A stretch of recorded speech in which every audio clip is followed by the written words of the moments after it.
ultra, y ahora bulo. Quiere dictar lo que es verdad y lo que es mentira en las redes sociales. Se acabó la fiesta. Sí, la suya. Duros, como decimos siempre, implacables con los dictadores muertos, blanditos con los dictadores vivos. Y el peor de todos, el señor Zapatero. Qué colosal cinismo y qué infinita vergüenza. No se borran los delitos de otros políticos a cambio del poder. No se mantiene a un fiscal general imputado por intentar destruir a una rival. No se ataca, calumnia y hostiga a un juez por investigar a tu mujer. No se le dice a un compatriota sepultado por el lodo si quiere más recursos, que los pida. Y no se pacta con un partido que justifica el coche bomba y el tiro en la nuca. Qué grande es Cayetana Álvarez de Toledo. A pesar de que Félix Bolaños ha recurrido como siempre al insulto y al bulo, Cayetana, sin perder su clase, ha respondido con firmeza. Esta vez la hemos visto un poco más fuera de sí de lo habitual, pero su hartazgo es el mismo que sentimos todos los españoles. Si quieres ver y disfrutar cómo destroza Bolaños y lo deja con cara de tonto, quédate, pues Cayetana no se olvida de nadie. Begoña Gómez, Sánchez, el fiscal general, Zapatero, el caso Koldo y, como no, por supuesto, Aldama. Y recuerda, suscríbete, dale al like y comparte para que todo el mundo sepa las verdades que cuenta Cayetana Álvarez de Toledo. Gracias, señora presidenta. Señorías, no voy a interpelar al ministro. Lleva un año despreciando las preguntas de la oposición, es decir, pisoteando los artículos 183 y 188 del reglamento de esta Cámara, que regulan la rendición de cuentas del gobierno, condición imprescindible de una democracia. Al señor Bolaños, un diputado cualquiera, incluso cualquier periodista, le pregunta: ¿qué hora es, ministro? Y él contesta gutural, ultra, facha. 3 ejemplos de este año y hay docenas. Señor Bolaños, ¿qué va a hacer si los tribunales deciden que la ley de amnistía está al margen de la Constitución y el derecho europeo? Respuesta: recae sobre sus hombros la responsabilidad de representar al equipo ultra. Señor Bolaños, ¿cuál es el conflicto entre España y Cataluña? Respuesta: quiero darle la enhorabuena por imponer a su candidato ultra en Cataluña, al César lo que es del César y al ultra lo que es del ultra. Señor Bolaños, ¿por qué sigue apoyando al fiscal general del Estado? Respuesta: su tono altivo y perdonamidas nos recuerda lo importante que es ir a votar para que no gobierne gente como usted. Desde luego, mejor ser perdonavidas que perdona muertes, excarcelando etarras antes de tiempo como este gobierno. El miércoles pasado, el ministro Bolaños directamente se mofó en la cara de una diputada de Vox que le recordó su deber de contestar. No, negaba con la cabeza y se reía. La sesión de control, reducida a ruido y furia que nada significa, o dicho en castizo, al diálogo con un besugo. La pregunta, señorías, es: ¿por qué actúa así el señor Bolaños? Primero, porque en su caso contestar es delatarse. Su gestión se cuenta por fracasos. Segundo, porque se lo permiten. La presidenta de esta Cámara ha abdicado de su responsabilidad institucional, si es que alguna vez la asumió. Es una correa de transmisión del gobierno. Y tercero, por estrategia. La degradación de las sesiones de control es un reflejo de la destrucción de la conversación pública española. Y la destrucción de la conversación pública española es la consecuencia de una perversa decisión política. Desde aquel seminal no es no, toda la acción del señor Sánchez ha tenido como objetivo liquidar la alternancia democrática en España. En el altar de ese delirio cesarista lo ha sacrificado todo. La igualdad como bandera socialista, la verdad como valor, incluso como concepto, el prestigio de las instituciones, el consenso constitucional y hasta el suelo de valores morales comunes que toda nación necesita para aprobar reformas y avanzar. Sin ese suelo, sin conversación, no es que no sea posible consensuar nada, es que ni siquiera es posible discrepar. La realidad, señorías, es que España no tiene un gobierno en sentido estricto. Un gobierno mínimamente coherente, capaz de aprobar unos presupuestos sin la humillación de que un socio le suelte a otro esa vulgaridad tan nacionalista: muevan el culo. Lo que preside Sánchez es un proceso de incomunicación, de desconexión, de unos españoles con otros y de todos con la democracia. Y la prueba, en forma y fondo, es el señor Bolaños.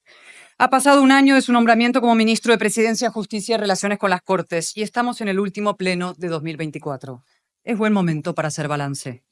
Primer hito contra la alternancia, la amnistía. Un año después del pacto PSOE-Junts, el señor Bolaños sigue sin citar un solo precedente de un político que haya borrado los delitos de otros políticos a cambio del poder, es decir, de una amnistía con ánimo de lucro, porque no existe, claro. Y un año después, el señor Bolaños sigue sin explicar cómo una medida que el señor Sánchez había tachado en octubre del 22 como claramente fuera del ordenamiento constitucional español, de pronto se convirtió en impecablemente constitucional. De ilegal a legal con la misma ley vigente. De la noche a la mañana, literalmente, es el milagro del 23 de julio. El fruto de la conjunción estelar entre los 7 votos de un prófugo y la codicia oceánica de un hombre sin escrúpulos. Lo que Torcuato Fernández Miranda habría llamado una maniobra torticera. ¿Y qué dice de esto el ministro gutural? Ultra. Bueno, y algo más. Me felicito a mí mismo. Sus señorías se acordarán, cómo olvidarlo, cuando se plantó en el patio del Congreso y proclamó la amnistía será un referente mundial y marcará historia. ¡Qué farsa! Y sobre todo, ¡qué farsa fracasada! Ya es Navidad en Waterloo y la amnistía sigue sin aplicarse. El prófugo volvió a Barcelona, sí, pero para una charlotada estival. Ya soca aquí, ya no soca aquí. Un Houdini jodido.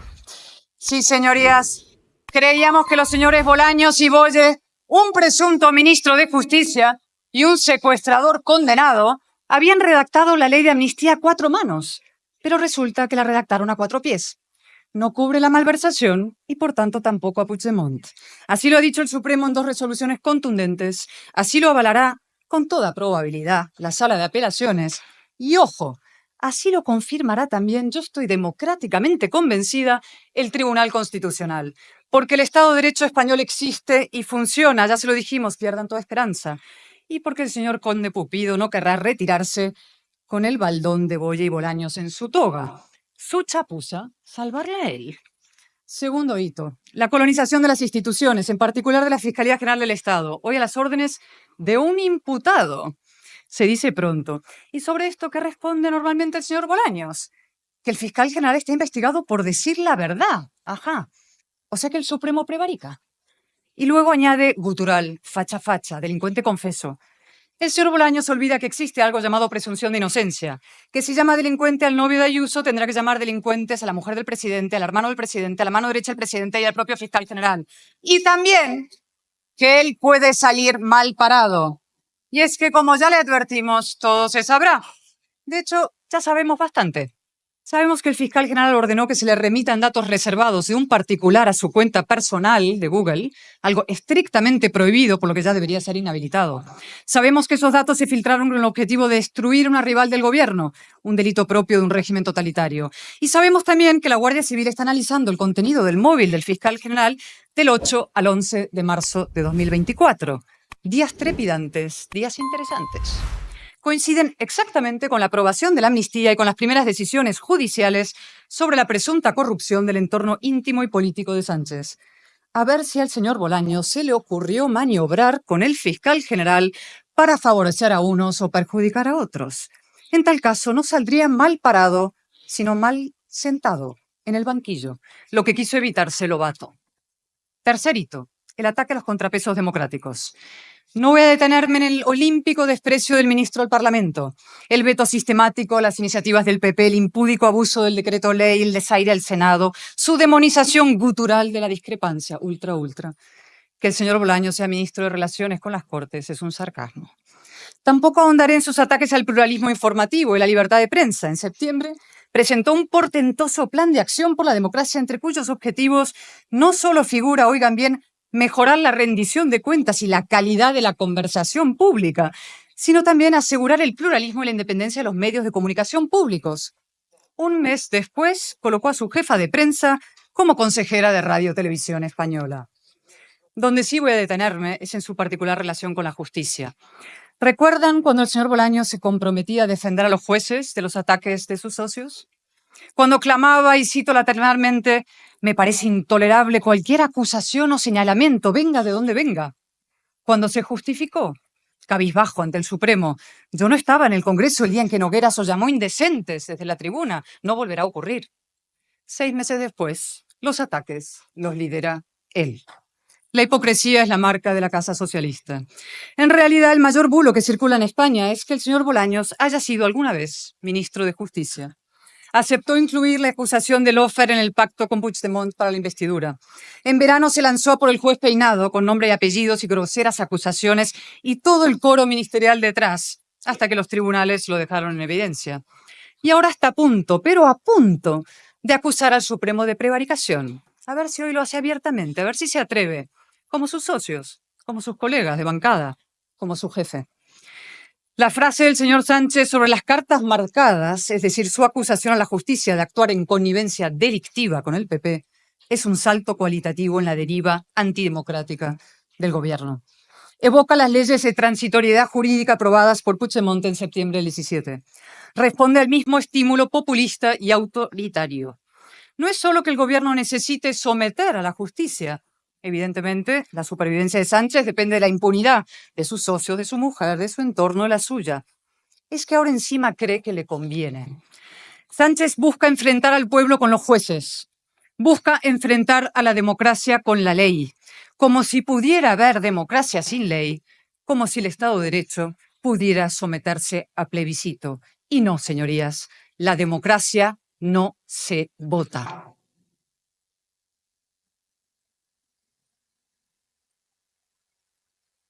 ¿Y el señor Bolaños?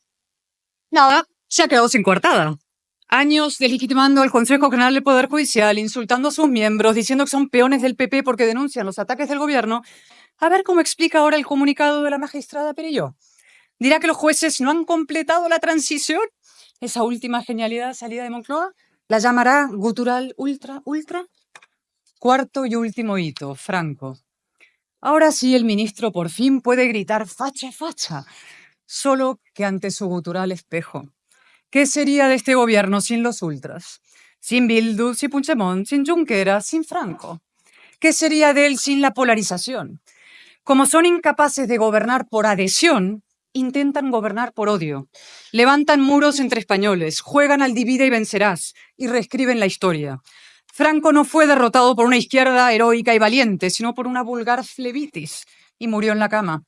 La libertad no la trajo el PSOE, la trajeron los demócratas de ambos bandos, y señaladamente 3 hombres, Adolfo Suárez, Torcuato Fernández Miranda y el rey Juan Carlos. Ellos sí que merecen 100 homenajes. Y con ellos, los 7 padres de la Constitución, de los cuales 4 lo son también del Partido Popular. Fraga, claro, y Miguel Herrero, y José Pedro Pérez Llorca, y Gabriel Cisneros. Sí, somos también hijos de UCD. A estas alturas, ¿a quién pretenden engañar? Se lo diré, a sus menguantes votantes y a sus socios. Quieren mantenerlos a ellos polarizados, radicalizados, atrincherados, atrapados en un solo lado del muro, cautivos del cainismo. El populismo es el atajo de los mediocres y el frentismo una confesión de impotencia, además de una canallada. Y ahora sí, señor Bolaños, es su turno. Ya puede seguir conversando consigo mismo. Gracias. Gracias.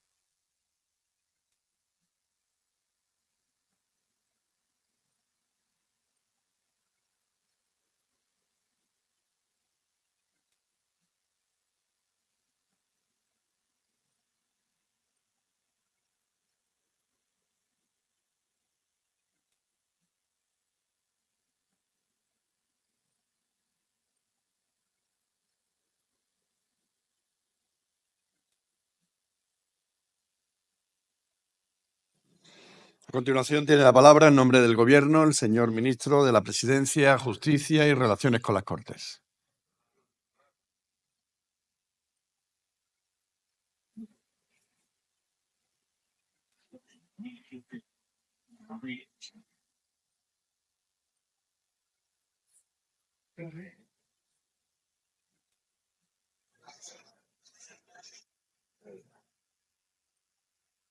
Muchas gracias, señorías. Muchas gracias, señora Álvarez de Toledo. La eché de menos la semana pasada, que no me formuló ni pregunta ni interpelación. Pensé que la tenía castigada el señor Tellado. Y, señor Tellado, si usted impide que la señora Álvarez de Toledo me pregunte, no se lo perdonaré jamás.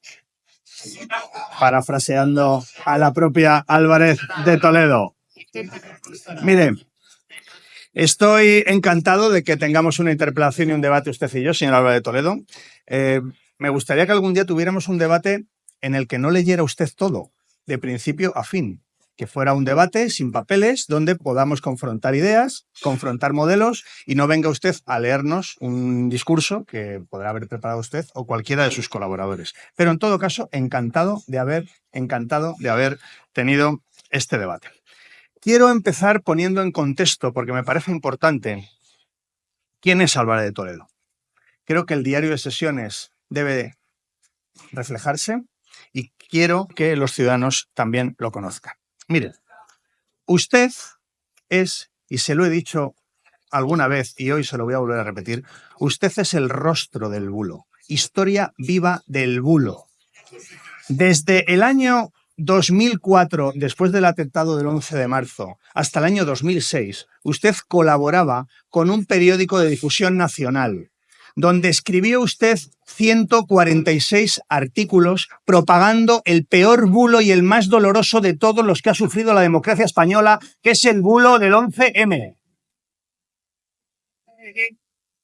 146 artículos, algunos de los cuales he tenido oportunidad de leerle desde mi escaño, 146 artículos propagando el bulo de ETA, de Marruecos, de las Fuerzas y Cuerpos de Seguridad del Estado, del CNI, y no reconociendo cuál fue la autoría de ese atentado. Y eso lo hizo usted del año 2004 al 2006. Por tanto, usted es historia viva del bulo. Y que el Partido Popular la mantenga como diputada, lo único que quiere decir es que el Partido Popular lleva la mentira y el bulo en el ADN, porque si no usted no podría ser diputada de un grupo parlamentario que no puede sentirse orgulloso de haber propagado el peor bulo, el más doloroso de la historia de nuestra democracia, que fue el del 11 de marzo.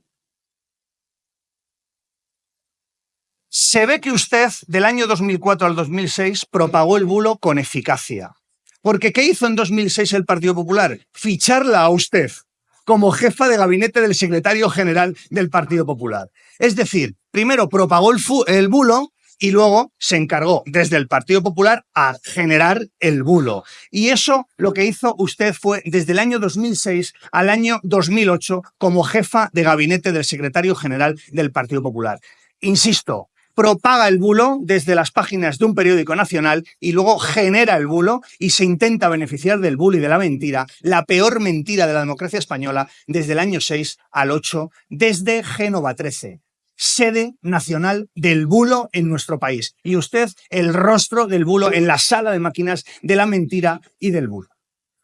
Se ve que usted del año 6 al año 8 tampoco lo hizo mal, porque en el 8 la premia el Partido Popular por ser protagonista en el bulo. Y la premia el Partido Popular en el año 2008 y la hace diputada en estas Cortes y en este Congreso. Pero no diputada rasa, no, fue usted portavoz adjunta del Grupo Parlamentario Popular en el año 2008. Es decir, y es la categoría que me gustaría dejar bien clara esta mañana.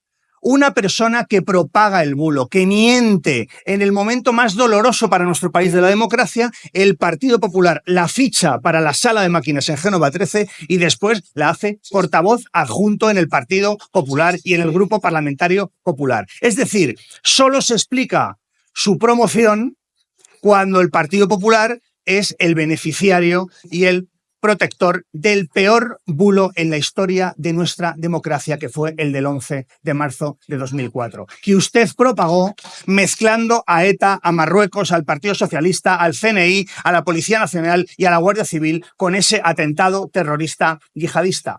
Le reto, señor Álvarez de Toledo, a que suba a esta tribuna y diga: mentí, me equivoqué y aquello que dije desde las páginas de un periódico y luego desde Génova 13 era el peor bulo de la democracia. Solo en ese momento usted podría subir a esta tribuna a hablar de bulos y de mentiras, porque es usted la cara visible de la mentira en esta Cámara.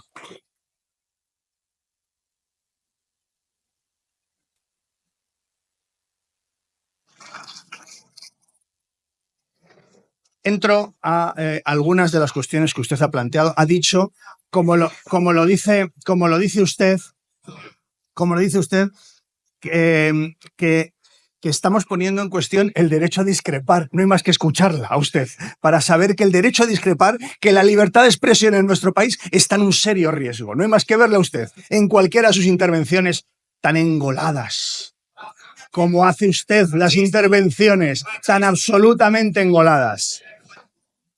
Segundo, dice usted que los presupuestos generales del Estado y, por tanto, la continuidad de este gobierno están en manos de Junts per Catalunya. Le voy a hacer alguna pregunta, señor Álvarez de Toledo, y me gustaría, si es posible, que me responda desde esta tribuna. ¿Usted sabe qué ofreció el Partido Popular a Junts para conseguir la investidura del señor Feijóo? ¿A usted se lo han contado? ¿Le han contado alguna reunión que se celebró entre dirigentes del Partido Popular y Junts en Bruselas? ¿Le han contado qué estaba dispuesto a dar el Partido Popular a Junts para conseguir que el señor Feijóo fuera presidente del gobierno? Es bien sencillo, suba usted y diga, pues no, no me lo contaron. Bien, pero si se lo contaron, ¿usted qué opina? Y por cierto, después de tantos meses acusando ustedes a Junts per Catalunya de la trama rusa, de ser terroristas, ¿qué opina usted de las declaraciones bien recientes de dirigentes de su partido, como la señora Cuca Gamarra, el señor González Pons, el presidente de Andalucía, el señor Moreno Bonilla? ¿Qué opina usted de esas declaraciones donde se dice que hay que colaborar y que hay que trabajar con una fuerza perfectamente democrática como es Junts? ¿Eran terroristas o es una fuerza perfectamente democrática? ¿Está usted a favor de lo que le ofreció el Partido Popular a Junts para conseguir la investidura del señor Feijóo o no? Porque mire, usted se ha quedado como la última mohicana ultra del Partido Popular, defendiendo banderas que ya no defiende ni el Partido Popular. Ni el Partido Popular. Y sí, ultra. Usted pertenece a la internacional ultra con los líderes ultraderechistas del mundo. Usted pertenece a esa internacional ultra.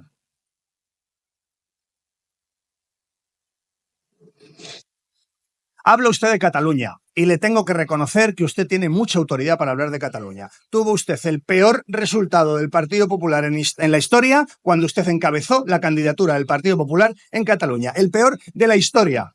Yo, fíjese, desde mi escaño le animaba que fuera usted candidata a la Generalitat de Cataluña en las elecciones catalanas. Finalmente lo fue otro dirigente de su partido, pero yo le animaba porque yo a usted la veo, oiga, que usted se adapta y concuerda y entiende mucho a Cataluña. Por eso fue diputado usted por Barcelona y tuvo el resultado que tuvo, el peor de la historia. Y, sin embargo, sigue hablando de Cataluña. Pues mire, estoy encantado de que hablemos de Cataluña. Mi duda es cuánto va a tardar el Partido Popular en decir que la normalización en Cataluña fue gracias a ellos. Esa es mi duda. Como ahora con el fin de ETA. El fin de ETA, por supuesto, nada que ver con el señor Rodríguez Zapatero, nada que ver con el ministro Rubalcaba, nada que ver con el Partido Socialista y su valentía en aquel momento. No, no. El fin de ETA es gracias al Partido Popular. Si es que es cuestión de tiempo, si es que el patrón del PP es siempre el mismo. ¿Cuánto van a tardar ustedes en decir que la normalización en Cataluña fue gracias al Partido Popular?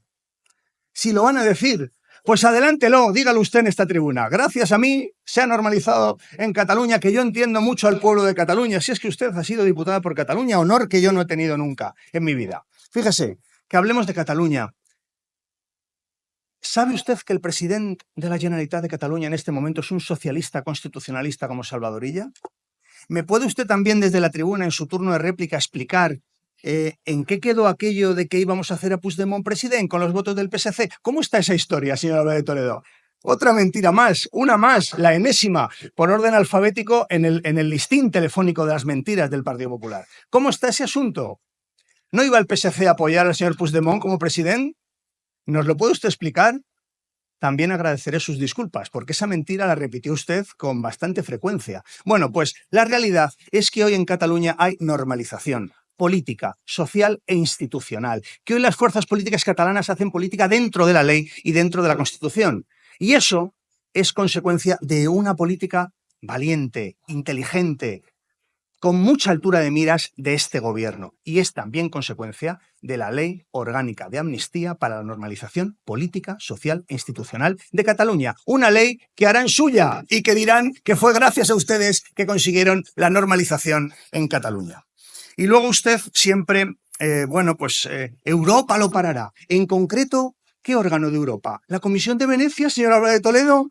La Comisión de Venecia que dijo que en Europa hay 54 países dentro del Consejo de Europa y que los 54 tienen leyes de amnistía.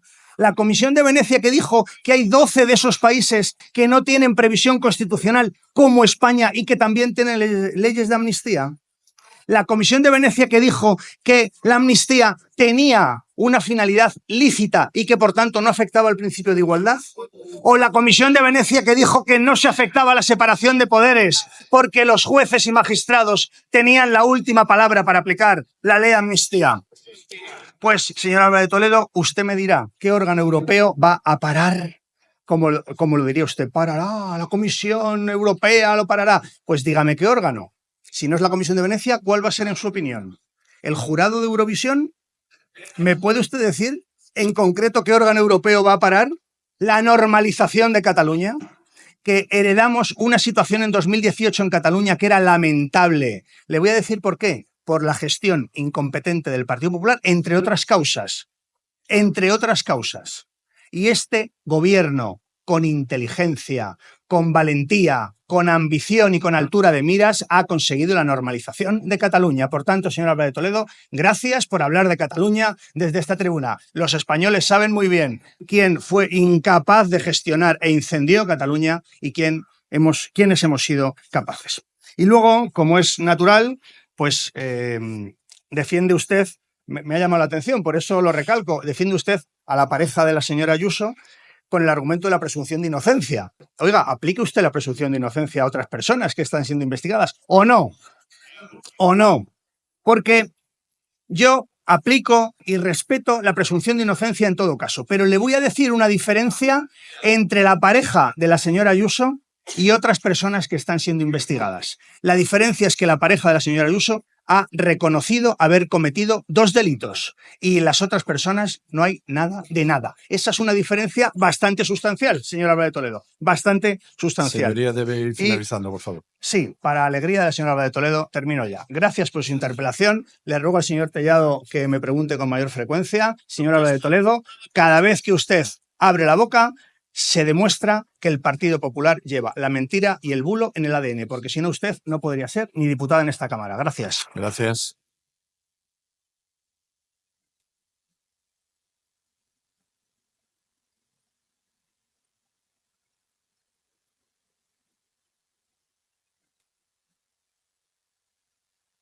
Tiene la palabra la señora Álvarez de Toledo.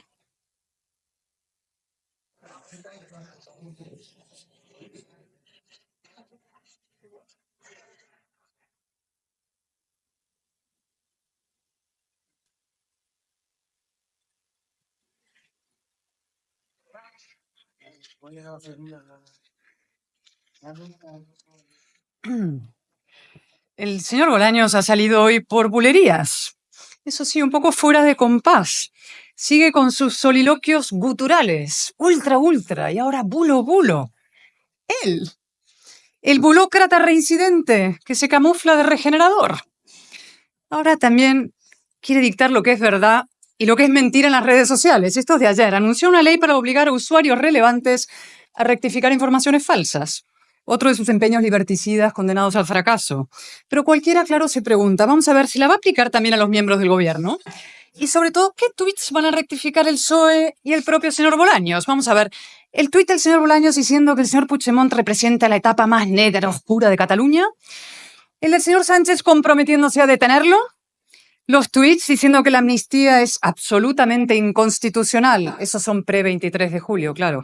O los tuits post-23 de julio, donde dicen que la amnistía es impecablemente constitucional. Y el tuit afirmando que la Comisión de Venecia le ha dado la razón. Sí, ese fue histórico, salió en los telediarios. Por tuit bulo top. La Comisión de Venecia, que habla de lo virulentamente divisiva que es la amnistía, que dice que fue redactada de urgencia y mal, sin el ámbito temporal, y que era una autoamnistía, esa misma. O el tuit del PSOE afirmando rotundo que Sánchez no ha cruzado jamás una palabra con Aldama. Y el que decía que tampoco pisó Ferraz, con ese que hacen. Y los 9 tuits, cada uno con una versión distinta, todas falsas, del viaje de Delcy a Barajas. Decía ya el señor Bolaños en otro tuit, se acabó la fiesta. Sí, la suya. Otra reflexión que también se me quedó en el tintero. El gobierno va a conmemorar la muerte del dictador Franco en la cama como una gesta heroica de la izquierda, lo he dicho, sí. ¿Y no es capaz de llamar dictador a Maduro? No digo ya que reconozcan la victoria de las fuerzas democráticas, que lo llamen dictador. a un criminal que está reprimiendo salvajemente a su pueblo, que tortura a niños y a mujeres embarazadas, según denuncian la ONU y Amnistía Internacional, que tiene 1.900 presos políticos, 16 de ellos españoles. ¿En serio, señorías? Duros, como decimos siempre, implacables con los dictadores muertos, blanditos con los dictadores vivos. Y el peor de todos, el señor Zapatero. Lo pasean por el Congreso Federal del Partido Socialista. No solo eso, lo mandan de emisario a Suiza a ver si engaña más y mejor a Puigdemont. Un derecho a decidir por aquí, una confederación por allá. Preguntado por la brutal represión en Venezuela, contestó: es que Maduro ha ganado muchas elecciones. Y pretenden darnos lecciones morales contra las dictaduras. Qué colosal cinismo y qué infinita vergüenza. Y ya para acabar, un último mensaje. A los españoles que quieren serlo, es decir, a la inmensa mayoría. La transición fue sobre todo una conversación entre los distintos. Esa conversación fue posible gracias a la inteligencia y a la buena voluntad. Sin estudio, sin conocimiento, sin rigor, sin respeto a la palabra y a los hechos, sin un pensamiento profundo, sin una visión de largo plazo, la política se envilece y la democracia caduca. Sin inteligencia no hay acuerdo, solo el enfrentamiento gutural y sectario que nuestra Constitución derogó. El gobierno ha hecho lo imposible por socavar el suelo de valores que nos unen. Ha sustituido la buena voluntad de los constituyentes por una mala fe destituyente. Y sin embargo, el suelo español sigue firme. La inmensa mayoría de los españoles coincidimos en lo esencial: la libertad, la igualdad, la nación. Y también en que hay una serie de cosas que no se hacen. No porque estén legalmente prohibidas, sino porque son moralmente inaceptables. No se borran los delitos de otros políticos a cambio del poder.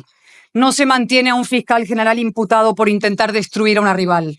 No se ataca, calumnia y hostiga a un juez por investigar a tu mujer.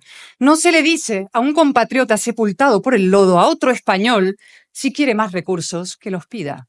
Y no se pacta con un partido que justifica el coche bomba y el tiro en la nuca. Y aquí un inciso. ¿Se imaginan ustedes por un instante, señorías, que en esta Cámara hubiera un partido que justificase el haber matado judíos? ¿A qué no? Entonces, ¿por qué les parece normal y hasta democráticamente saludable que haya aquí un partido que considerase justificado secuestrar y matar españoles? Eso es Bildu, heredero del odio que el gobierno blanquea y agita. Y sin embargo, señorías, hay esperanza. La inmensa mayoría de los españoles no nos odiamos como los socios del gobierno a España, ni como el gobierno a la mitad de España, ese gutural ultra. Y cualquiera que sienta esa tentación deberá recordar las palabras del gran Torcuato Fernández Miranda. Un día le preguntaron cómo había sido posible la transición. Hizo una pausa, reflexionó un instante y contestó: con el corazón sujeto y en su sitio. Es lo que distingue a un guionista de la reconciliación de un tramoyista de la discordia. Gracias.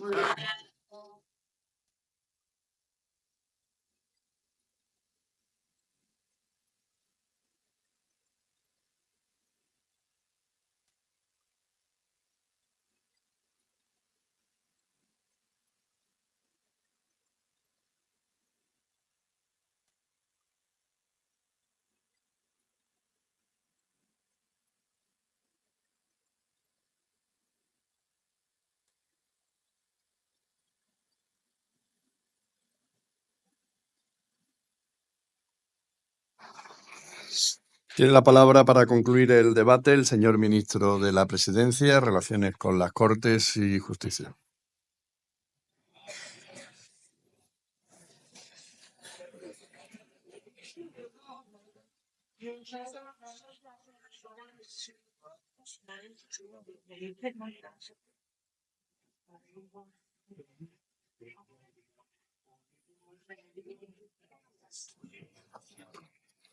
Muchas gracias, señor presidente. No hay manera, señor Álvarez de Toledo, de mantener un debate. Usted sube aquí, incluso en la réplica, y nos lee lo que tenía preparado. Oiga, esto es un parlamento y ese prefijo pues quiere decir que hay que hablar y hay que improvisar y hay que decir algo que no traiga uno escrito de casa, señor Álvarez de Toledo. Yo intento adaptarme a lo que usted dice y así lo voy a hacer, pero en fin, para el siguiente debate, si quiere usted, sin papeles, usted y yo. Esa es la propuesta que le hago. Mire, tiene usted una opinión crítica. Tiene usted una opinión crítica con la ley reguladora del derecho a la rectificación que ayer aprobó el Consejo de Ministros en primera vuelta. No nos puede sorprender. O con la verdad o con el bulo. ¿Dónde está usted? Pues con el bulo, como desde el año 2004, propagando que el 11M era obra de ETA, de Marruecos, del CNI, de la Policía Nacional y de la Guardia Civil. Eso lo dijo usted durante 2 años, fue premiada por el Partido Popular y, por tanto, una ley que pretende acabar con los bulos, pues ¿usted dónde está? Con los bulos. No hay, es un silogismo, no hay mucha duda en ese tema. Habla usted de la Comisión de Venecia. Da unos argumentos absolutamente menores, que eran un obiter dicta del informe que nada tenían que ver con lo que concluía, pero se le ha olvidado usted, y creo que es interesante que hablemos de ello, del informe del Estado de Derecho de la Comisión Europea del año pasado, de julio del año 23. ¿Sabe usted cuántos reproches, cuántas críticas, cuántas observaciones, cuántas enmiendas tenía el informe del Estado de Derecho de la Comisión Europea a la ley de amnistía? Se lo voy a decir, 0, ninguna. Por tanto, señor Álvarez de Toledo, cuando se engole usted y diga que Europa acabará con la amnistía, recuerde que es mentira, que es falso, que es un bulo, que es la historia de su vida, pero también en esto está usted mintiendo, porque ni la Comisión de Venecia ni la Comisión Europea han puesto problema a la aplicación y a la aprobación de la ley de amnistía. Tampoco le gusta a usted que se vaya a conmemorar que en España hace 50 años murió un dictador, un criminal, un ladrón, y que desde hace 50 años en España podemos vivir con libertad. Le voy a dar una mala noticia, porque ha habido parte de su intervención en la que coincidimos, señor Álvarez de Toledo. Coincidimos. Coincidimos en tener una opinión muy positiva de la transición española. Coincidimos en que fue una transición modélica, con personas como Torcuato Fernández Miranda, al que usted ha mencionado, Adolfo Suárez, pero también Felipe González y también, por ejemplo, Santiago Carrillo y otros muchos, porque hubo mucha gente que no era famosa, que no eran dirigentes, que lucharon por la libertad. Hubo mucha gente que no fueron dirigentes políticos, que lucharon por la libertad y por la democracia en este país cuando todavía el dictador estaba vivo. Muchos militantes socialistas, escúchelo bien, muchos militantes socialistas lucharon por la democracia en este país con el dictador vivo y pagaron con la cárcel y a veces con su vida luchar porque hoy España sea una democracia. Esa es la historia del Partido Socialista y es la historia de mi partido. Y por supuesto que la transición fue un gran acuerdo entre diferentes. ¿Me va usted a respetar, me va usted a perdonar un ataque de falta de humildad? Pero ¿cuántos acuerdos entre diferentes ha conseguido usted? ¿Le digo yo los que consigo a diario? Claro, es que usted habla de la transición, que efectivamente fue un acuerdo entre diferentes, entre muy diferentes. Piense que estaban los que habían encarcelado, los que habían fusilado y estaban las víctimas. Y se llegó a un acuerdo. Imagínese la dificultad de aquello. Bueno, yo sigo pensando que España se construye con acuerdos entre diferentes. Y lo hago todos los días en mi condición de ministro de Relaciones con las Cortes. Y por eso le pregunto, tendremos más debates, el señor Tellado no la castigará. Dígame cuántos acuerdos entre diferentes ha conseguido usted. Pero es que es más, para conseguir esos acuerdos hay que respetar al diferente. ¿Respeta usted a los grupos parlamentarios que formamos esta Cámara? ¿Respeta usted al Partido Socialista Obrero Español, que es la primera fuerza política en la historia de la democracia en este país? ¿Nos respeta usted? Porque es lo mínimo para poder lograr un acuerdo entre personas que son distintos. Y por tanto, yo también termino como usted con una esperanza. Con la esperanza de que el Partido Popular deje el extremismo, deje el discurso ultra, deje los bulos, deje a un lado todo lo que usted significa, señora Álvarez de Toledo. Muchas gracias. Muchas gracias.